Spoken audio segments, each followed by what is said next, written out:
Mga programang pang-agrikultura, infrastruktura at turismo.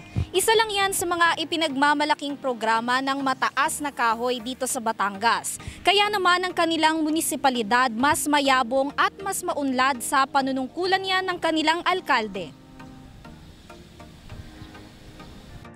Nagagandahang mga pasyalan, nakamamanghang mga tanawin, mga ipinagmamalaking pagkain at mas maunlad na bayan. Ilan lang yan sa mga makikita sa mataas na kahoy sa probinsya ng Batangas na binubuo ng 16 na barangay. Pero ang lubos raw na maipagmamalaki ng kanilang bayan ang world-class service na ipinapakita ng kanilang alkalde na si Mayor Janet Ilagan, na susi raw sa maayos at mapayapa nilang munisipalidad. Ayon kay Mayor Janet, ang pagsusulong ng world-class service sa kanilang lokal na pamahalaan ay bahagi lamang ng kanyang advokasya bilang tumatayong ina ng kanyang bayan. Kaya marapat lamang daw na ang kanilang mga proyektong ginagawa ay maituturing din na world-class. Kaya naman isa raw sa kanilang pinagtutuunang pansin ang pagtatayo ng mga infrastruktura na malaki ang pakinabang sa kanilang mga residente upang magkasabay sa nagbabagong panahon. Bukod dito, patuloy din ang kanilang iba pang mga programa pagdating sa kalusugan at edukasyon ng kanilang mga nasasakupan.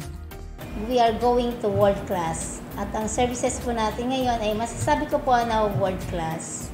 Meron po kaming evacuation center na nagkakahalaga ng 40 million na bigay po sa amin ng Department of Human Settlements and Urban Development. At meron din po kami na ito pong aming bagong munisipyo.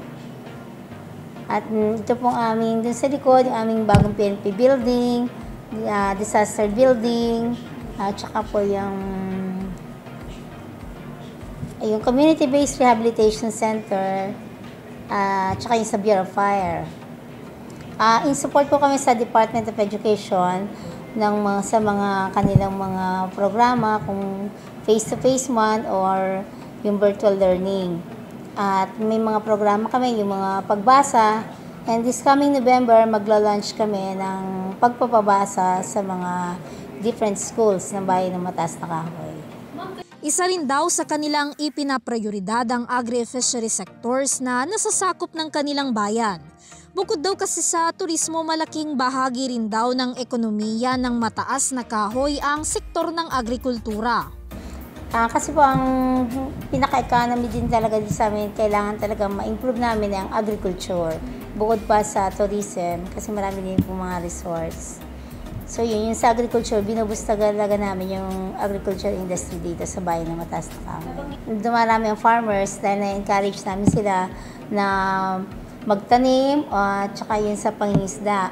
Kasama rin daw sa kanilang mga programa na ginagawa para sa mga magsasaka at mangingisda ang paggamit ng organic farming na malaki ang maitutulong sa kanilang kalusugan.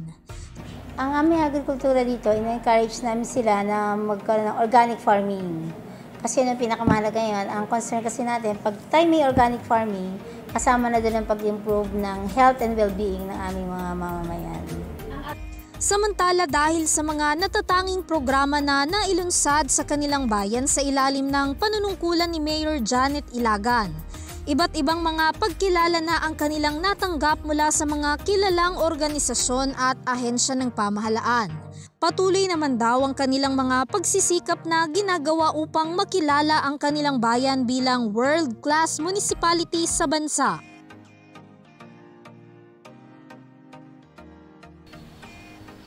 Mula dito sa Mataas na Kahoy sa Batangas para sa URTV News, Vanessa Cleofa sumasaludo sa bawat Pilipino.